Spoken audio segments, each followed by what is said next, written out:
Okay, this is a video is teaching on how to solve exponential and logarithmic equations, and there's a worksheet actually goes with this. So this is the introduction video, and then I will do a video later of working through the worksheet so that you can check yourself so you don't wreck yourself.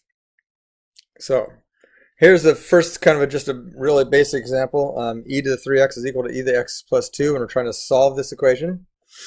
So if you just use your logical reasoning skills, you can see that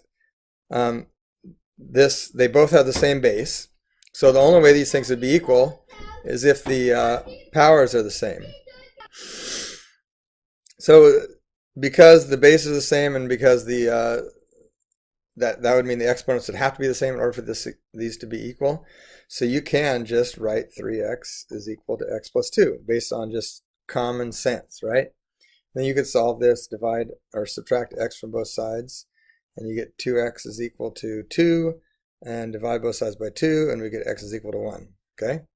Now, at the same time, what you could do with this e to the 3x equal to e to the x plus 2 is we know that natural log undoes e to the x. They're the inverse of each other. That's in one of the previous videos. So what I can do, and since natural log is just an operation, I can take the natural log of both sides. So the natural log of e to the 3x is 3x, and the natural log of e to the x plus 2 is x plus 2. So then I can subtract x from both sides, and I get 2x is equal to 2, and once again I get x equals 1. So really you're doing virtually the same thing here. It's just we're taking the log of both sides here without really even mentioning that we're doing it. But here we're actually showing that we're doing it, okay? Because that's what a logarithm is. The logarithm is created as an inverse operation for exponentials. So this idea that the only way that these can be equal is if their exponents are equal, that's really what the logarithm does. So if we were to apply it to this one over here, now in this case we don't have just a 1-to-1 ratio where we got e to the something, e to the something. So it's not clearly 3x has to be equal to x minus 1, right? But we can apply that same analogy that if I take the log of both sides, the natural log, it'll undo the exponential. So if I take the natural log of this side, ln of e to the 3x, and natural log of this side, 4e to the x minus 1. Okay, and so then we apply, we know that e to the 3x, the ln undoes the e to the, so that leaves us with just a 3x on this side. Now this one we've got to be a little more careful because this is natural log of 4 times e to the x minus 1. So it's not just a plain old natural log of e to the. So we're going to have to use the log rules to simplify this because I'm taking the natural log of something times something. If you remember that, and if you don't, you can go back and watch the video on log rules, that this would be the same thing as natural log of 4 plus natural log of e to the x minus 1. So then, we've already done that here. So now we have a natural log of e to the something. So we can rewrite this as natural log of 4 plus just x minus 1 because now the e is by itself, and so we're just taking natural log of e to the something, and it leaves it with just the something. So then we're going to subtract 1 from both sides, and we get 2x is equal to the natural log of 4 minus 1. And of course, natural log of 4 is just a number. I could plug that into my calculator right now and get it. In fact, I'm going to do that, and you should grab your calculator right now and check. See if you get the same thing. So I'm taking natural log of 4, close parenthesis, equals, it's approximately 1.386294, etc., etc. But I'm not going to do it yet. I'm just going to go ahead and divide by 2. And so I get x equals natural log of 4 minus 1 all over 2. Okay? So that is my actual answer. It's the exact answer. If I plug this into my calculator, I'm going to have to get something that I have to round off. So it's really best to do it, to plug into your calculator at the end, because that way you're not rounding off as you go. So now what I'm going to do is I've already typed natural log of 4 into my calculator. I'm going to subtract 1 from that. And then I'm going to divide that answer by 2. And then I'm going to round off. So I would get approximately, notice I had the exactly equal to here, and now I'm doing approximately equal to 0.1931. Okay? So that is the idea.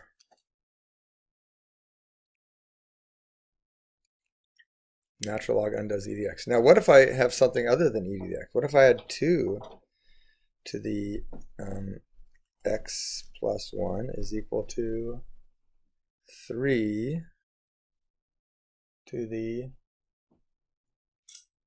x over 2?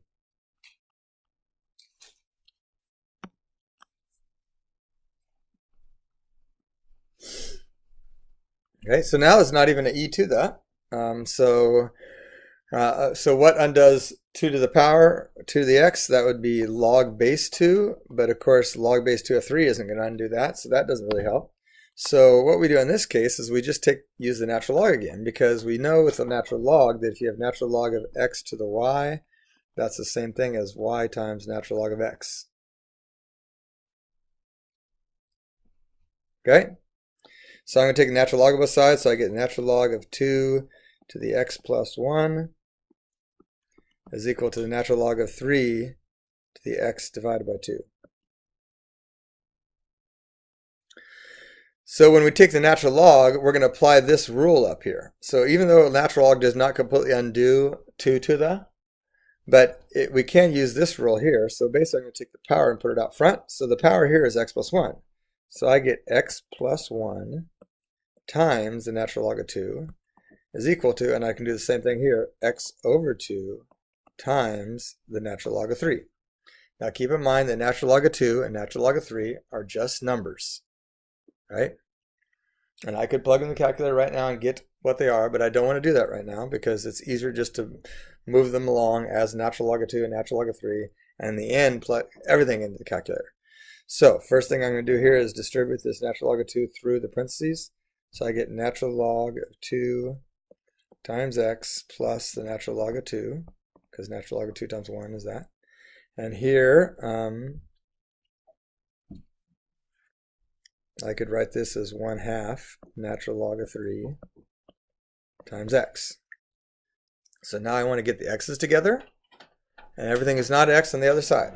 So I'm going to end up with a natural log of 2 times x minus 1/2 natural log of 3 times x is equal to, and I move the natural log of 2 to the other side, negative natural log of 2. And then I can factor out an x, so I get x times natural log of 2 minus 1/2 natural log of 3 is equal to negative natural log of 2. And then I divide by that mess, so I get x is equal to negative natural log of 2 over natural log of 2 minus 1/2 natural log of 3. And that's my answer. That's the exact answer. If I want to get approximation, I can throw all that into my calculator.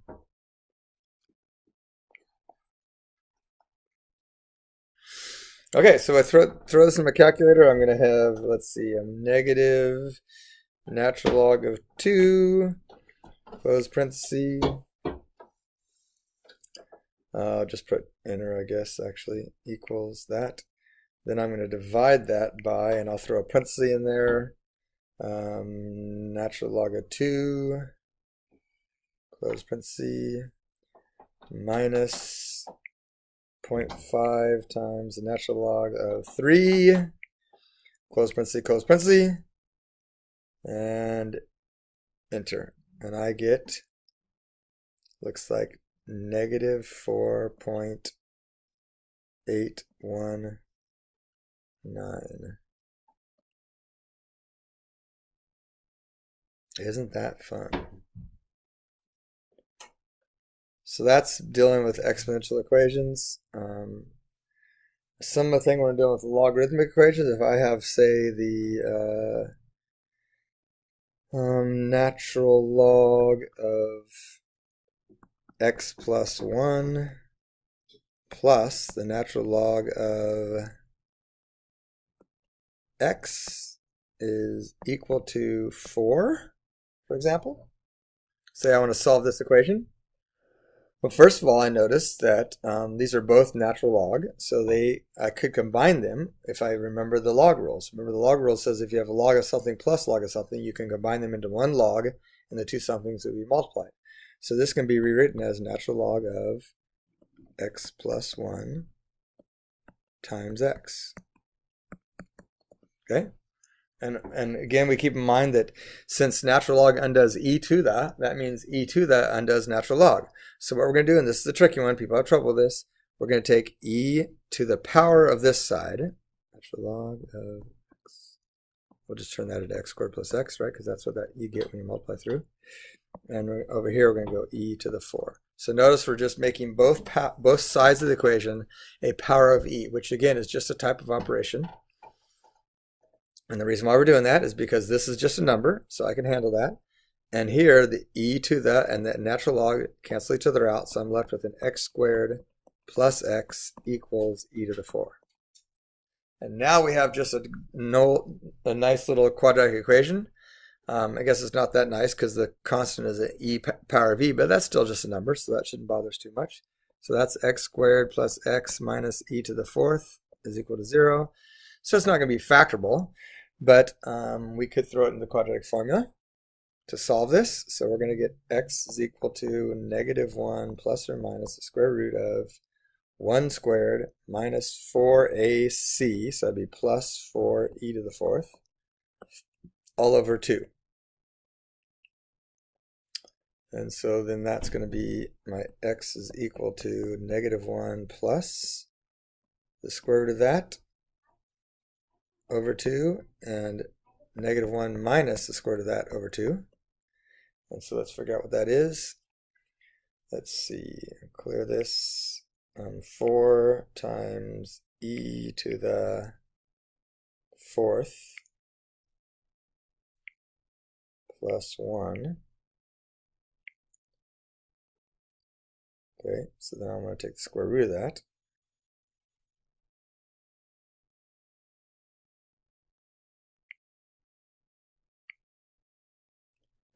Whoops, I did that wrong on my calculator. So I'm going to try that again.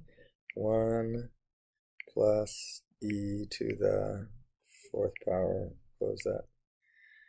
Okay, so that's the stuff underneath this. The square root is approximately, with the square root. So in other words, x equals negative 1 plus 7.456-ish over 2, and x equals negative 1 minus 7.456-ish over 2. I guess we should put a approximately equal to now here.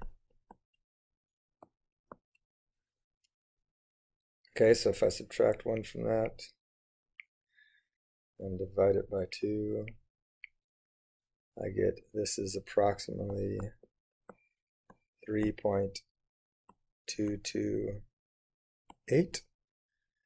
And this one, let's see, negative 1 minus point